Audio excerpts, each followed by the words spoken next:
Yo tout le monde, aujourd'hui nouvelle vidéo et aujourd'hui on va parler d'un des personnages favoris des fans. Je parle évidemment d'Evil Morty. Ma dernière vidéo à son sujet commence sérieusement à dater et à l'époque la saison 5 et son lot de révélations n'étaient pas encore sortis. Aujourd'hui j'ai décidé de rectifier tout ça en abordant le rôle que le personnage tient dans la série.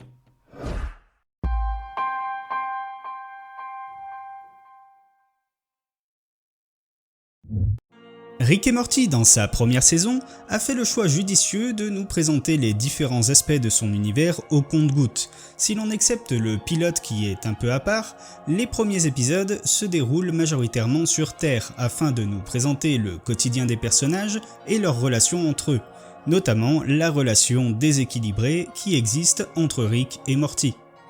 Petit à petit, on nous présente d'autres planètes peuplées de formes de vie extraterrestres et enfin d'autres dimensions, notamment avec le changement de dimension qui survient à la fin de l'épisode 6, puis avec l'épisode du câble interdimensionnel, qui nous présente de nouvelles versions des personnages de Jerry et Bess, dans une dimension où ceux-ci n'ont pas eu d'enfants. Puis vient l'épisode 10, un épisode qui nous intéresse particulièrement ici, puisque c'est l'épisode où l'on voit apparaître Evil Morty pour la première fois.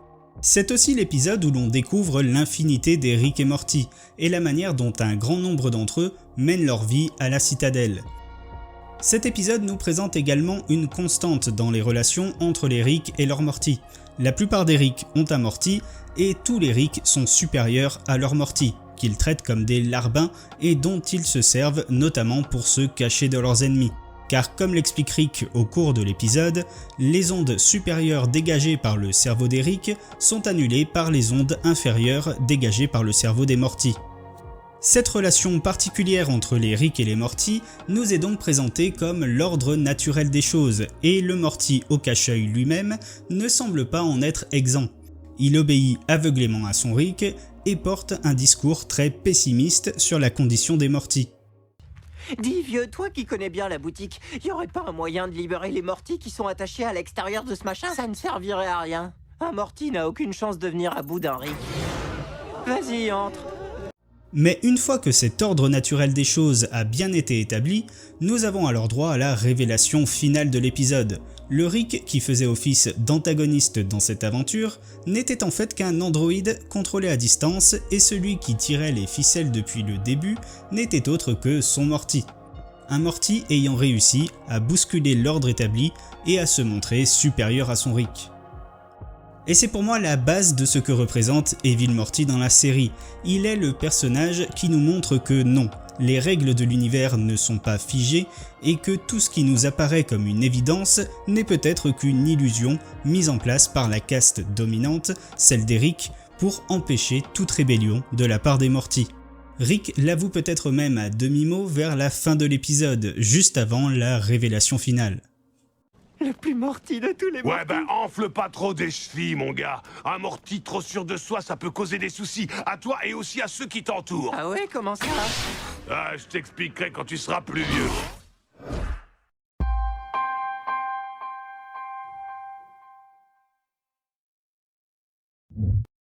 Mais Evil Morty ne compte pas s'arrêter là.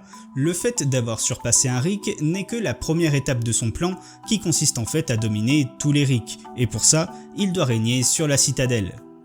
C'est dans ce but qu'on le retrouve à se présenter à l'élection présidentielle de la citadelle dans le 7e épisode de la saison 3. Cet épisode montre le fonctionnement de la citadelle plus en profondeur et notamment les inégalités qui existent entre les Rick et les Morty. Ces inégalités, on nous les montre au travers de plusieurs histoires vécues par différents personnages en parallèle, et chacune de ces histoires représente une faille dans le système politique de la citadelle. Il y a d'abord l'histoire des 4 Morty, qui sont élèves à l'Académie des Morty. Eux, ils représentent la quintessence du système de domination qui est combattu par Evil Morty. Leur seule perspective d'avenir est celle d'être choisis par un Rick pour devenir son sous-fifre. On leur apprend donc à devenir de bons Morty. Autrement dit, de bons sous-fifres. Pire que ça, on leur enseigne même qu'être le larbin d'un Rick est la meilleure chose qui pourrait leur arriver, que c'est un idéal pour tous les Morty, comme en témoigne la phrase écrite sur le tableau derrière eux. Tous les Morty ont besoin d'un Rick. 3 de ces 4 Morty l'ont parfaitement intégré, et même s'ils ne sont pas satisfaits de leur situation, ils n'osent même pas espérer un meilleur sort pour les leurs. Seul le 4e, que l'on surnomme Slick Morty, ose souhaiter devant la fontaine des vœux que la condition des Morty s'améliore. Néanmoins, il n'y croit pas lui-même, comme en témoignent ses dernières paroles avant de se jeter dans le vide. Vous savez, aucun de ces trucs n'arrivera jamais. Les vœux des Morty ne se réalisent pas. Pas dans la citadelle. Alors pourquoi tu nous as amenés ici? Parce que j'aimerais que ça change. J'aimerais que tout ce qui compose cette vie change. J'espère que le truc que tu vas balancer là-dedans est assez important. Moi aussi. Mais j'en doute.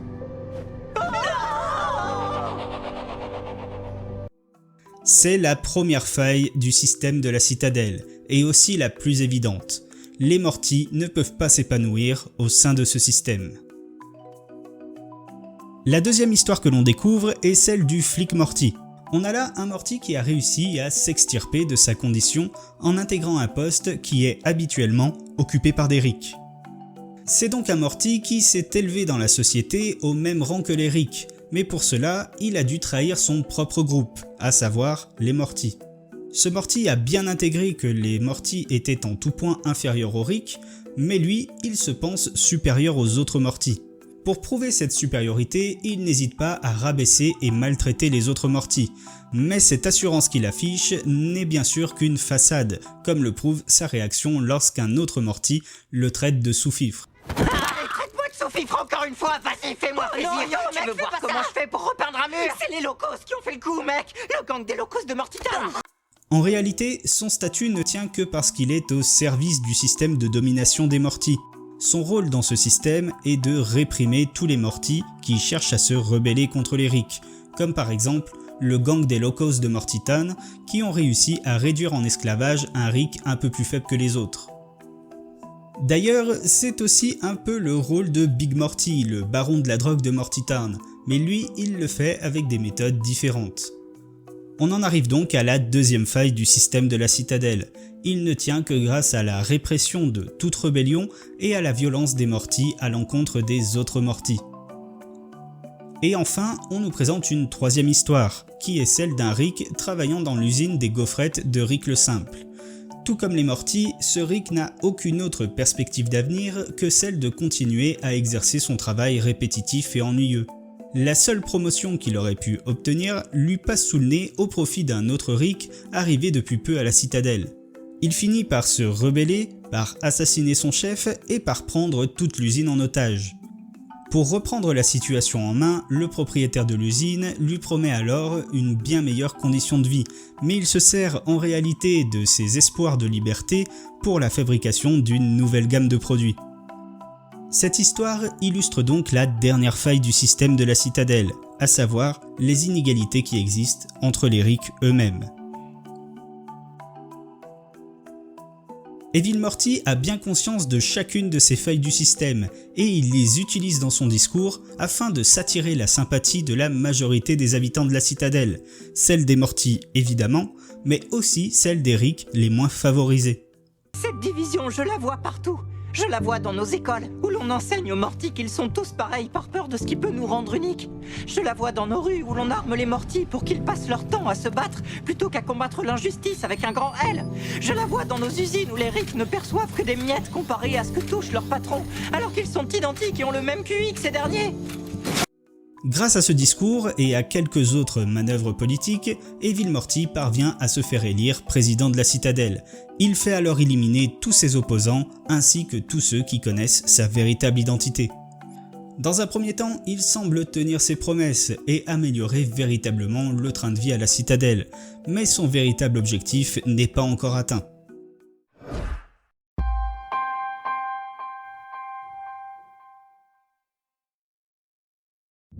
Evil Morty réussit donc à franchir une nouvelle étape de son plan. Il n'est plus seulement supérieur à un Rick, il est maintenant supérieur à tous les Rick de la citadelle. Néanmoins, Evil Morty a encore un rival de taille, Rick C137. En effet, Evil Morty n'a pas d'autre choix que de se confronter de nouveau à lui, étant donné que son prochain objectif est de détruire la courbe centrale de finitude, qui est essentielle à la domination des Rick dans le multivers. Et pour cela, il a besoin des plans de la citadelle. Pour obtenir ses plans, il doit terminer de scanner le cerveau de Rick C-137, ce qu'il avait déjà commencé à faire dans le 10e épisode de la saison 1. Cette confrontation est donc nécessaire à la fois scénaristiquement, mais aussi symboliquement. Car comme je l'ai dit au début de la vidéo, le rôle d'Evil Morty dans la série est de renverser ce qui nous est présenté comme l'ordre naturel des choses.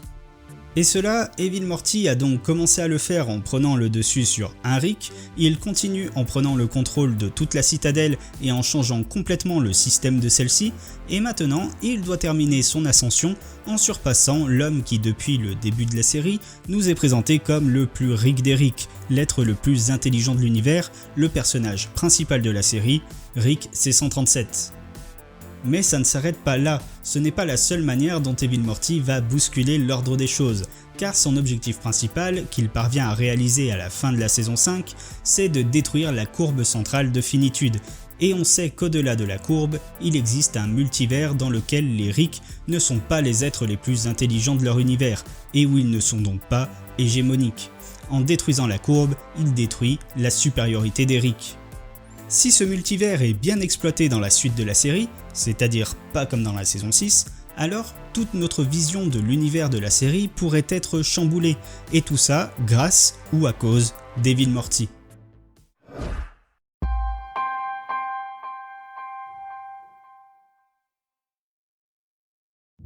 Certains pourraient être tentés de voir Evil Morty non pas comme un méchant de l'histoire, mais plutôt comme un héros.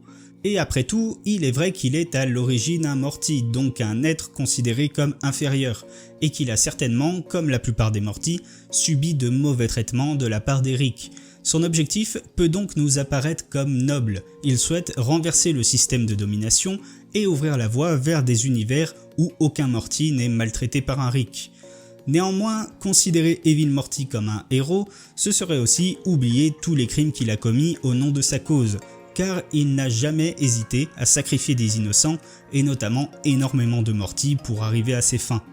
Pour considérer qu'un personnage est un héros, il ne suffit pas qu'il ait un objectif noble, il faut avant tout regarder la manière avec laquelle il décide de réaliser cet objectif.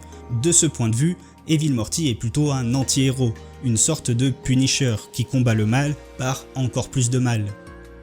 Un véritable héros dans le contexte de la série et qui voudrait lui aussi s'opposer au système de domination des Rick ne devrait pas chercher l'anéantissement des Rick au prix de la vie de nombreux innocents, mais plutôt l'égalité et la paix entre les Rick et les Morty. Et parmi les personnages de la série, celui qui à mon avis pourrait le mieux incarner ce rôle serait plutôt notre Morty, le Morty principal de la série. Et ça tombe bien, car ce sera justement le sujet de ma prochaine vidéo.